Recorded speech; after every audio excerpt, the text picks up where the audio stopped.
রাধে রাধে। জয় জগন্নাথ। তোমাদের মনে হচ্ছে যে আমি হঠাৎ করে আজকে জয় জগন্নাথ বলছি কেন? তার জন্য অবশ্যই আমাদের এই এপিসোডের একদম শেষ অবধি চোখ রাখতে হবে। যাই হোক, টেস্ট অফ পুরাতনীতে তোমাদের সকলকে স্বাগত জানাই। আমরা আজ আবারও চলে এসেছি নতুন একটা রেসিপি নিয়ে।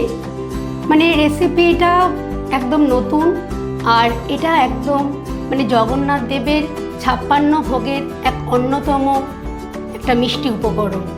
আর এইটা একটা কি বলবো, একটা ওড়িয়া ডিশ, আর সেটা পুরীর জগন্নাথ মন্দিরের 56 ভোগের এক অন্যতম একটা মিষ্টি, যেটা পরিচিত কাকারা পিঠা বা কাঁকড়া পিঠা নামে। আসো তাহলে দেখে নিই এই কাকারা পিঠা বা কাঁকড়া পিঠা তৈরি করতে কি কি লাগে।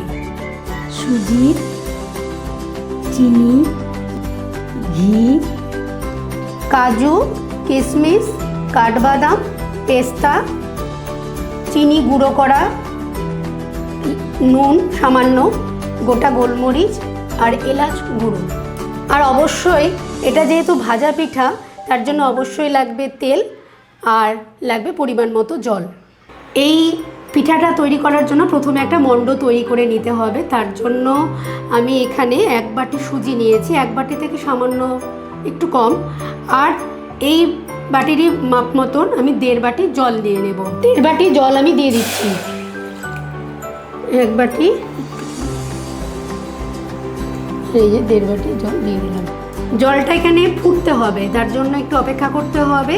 জলটা এদিকে ফুটুক, আমি বাকি কাজগুলো দেখিয়ে দিই কীভাবে কি করতে হচ্ছে। এখানে আমি 12টা মতো গোলমরিচ নিয়েছি। এবার এটাকে একটুখানি, আর এটাকে ভালো করে কিন্তু গুঁড়ো করে নিতে হবে। জলটা এদিকে আমাদের ফুটে গেছে। আমি এবার সুজিটা দিয়ে দিচ্ছি।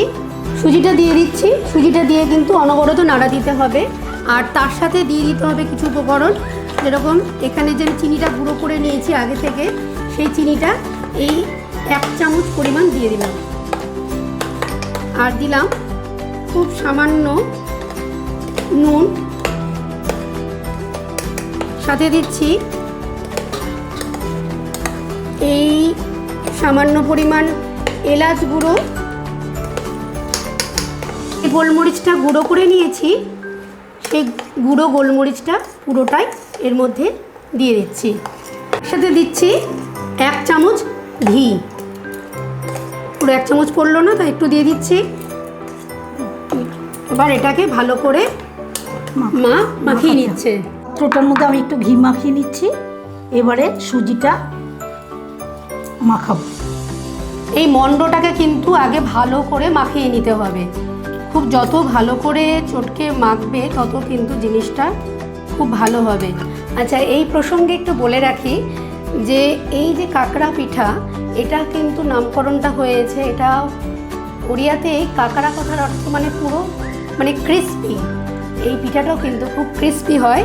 আচ্ছা, ওইদিকে তো মাখানো চলছে, আর এইদিকে আমি কিছু ড্রাই ফ্রুটস যেগুলো নিয়েছি সেগুলো ভালো করে একটা জাতা দিয়ে কুচো করে নেব। তোমাদের কাছে জাতা না থাকলে কোনো অসুবিধা নেই, চাকু দিয়ে করে নিলেও পারো। এই যে মণ্ডটা মাখিয়ে নিয়েছি, এই যে দেখো মণ্ডটা কিন্তু খুব ভালোভাবে এখানে আমি মথে নিয়েছি। কোনো রকম হাতে কিন্তু কিছু লেগে যাচ্ছে না। এবার এটাকে আমি কিছুক্ষণ রেস্টে রেখে দেবো, ঢাকা দিয়ে রাখছি। আর এই মধ্যে আমি একটা ওভেনে, আমরা এখানে ইন্ডাকশানে করছি, তোমরা কিন্তু মিডিয়াম আছেই, কিন্তু যদি গ্যাস ওভেনে করো অবশ্যই মিডিয়াম আছে করবে। আচ্ছা, এখানে কিশমিশ, কাঠবাদাম, পেস্তা, কাজু আমি কুচো করে নিয়েছি পাতলা করে। এবার এটাকে এখানে দিয়ে দিচ্ছি, মিডিয়াম ফ্লেমে সেটা দেবে। আর দিয়ে দিচ্ছি যে নারকেল আগে থেকে কুড়ো করে রেখেছিলাম, সেই নারকেল পিসগুলো আমি দিয়ে দিলাম। সাথে দিচ্ছি পরিমাণ মতো চিনিটা কিন্তু মিষ্টিটা কিন্তু তোমরা যেরকম খেতে চাও সেরকমই দেবে, এটা কোনো পরিমাণ। আর সামান্য পরিমাণ জল দিচ্ছি, বেশি জল দেওয়ার দরকার নেই। এবার এটাকে আমি ভালো করে নাড়িয়ে নেব।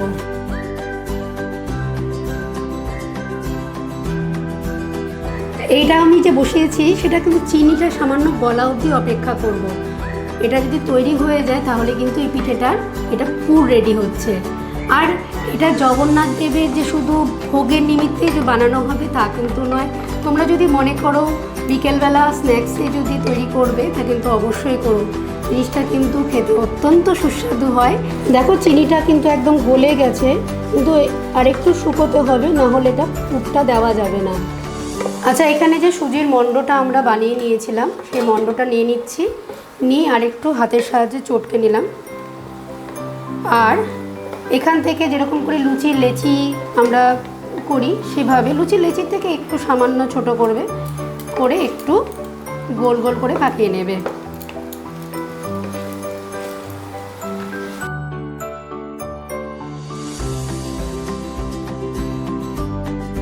দেখো চিনির রসটা কিন্তু শুকিয়ে গেছে, আর যখন শুকিয়ে যাবে তখন বুঝতে পারবে যে আমাদের পুরটাও রেডি হয়ে গেছে।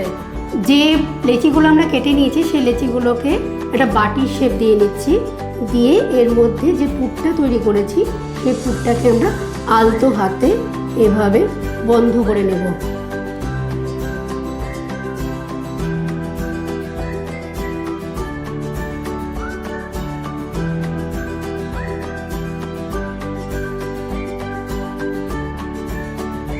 আচ্ছা, এইভাবে আমাদের সমস্ত তৈরি করা হয়ে গেছে, মানে পুর ভরা লেচি তৈরি হয়ে গেছে। এবার একটা পাত্র আমি বসিয়ে দিচ্ছি,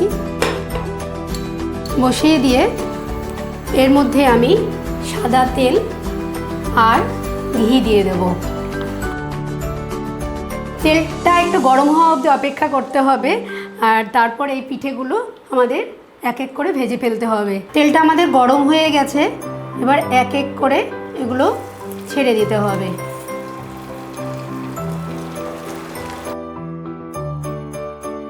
পিঠাগুলো খুব লাল করার দরকার নেই, সামান্য লাল করব। আমাদের কিন্তু এটা ভাজা হয়ে গেছে। এবার আমি আস্তে করে উঠিয়ে নিচ্ছি। মোটামুটি কয়েক সেকেন্ড অপেক্ষা করার পরে কিন্তু পিঠাগুলোকে উল্টাবো, আর সঙ্গে সঙ্গে এখানে কোনো খুন্তি না প্রয়োগ করাই ভালো। এইভাবে আমরা উল্টে নেব। আর ভাজা হচ্ছে, আর তার সাথে তো একটা দারুণ একটা গন্ধ তো বেরোচ্ছেই।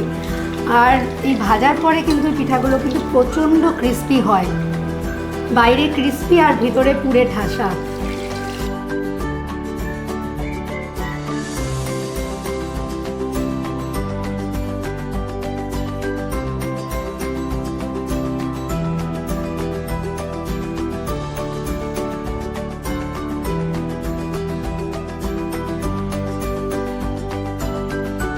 তাহলে আমাদের এই যে জগন্নাথ দেবের 56 ভোগের একটা ভোগ আমাদের তৈরি হলো, সেটা হচ্ছে কাকারা পিঠা। তোমরা অবশ্যই তৈরি করে দেখবে।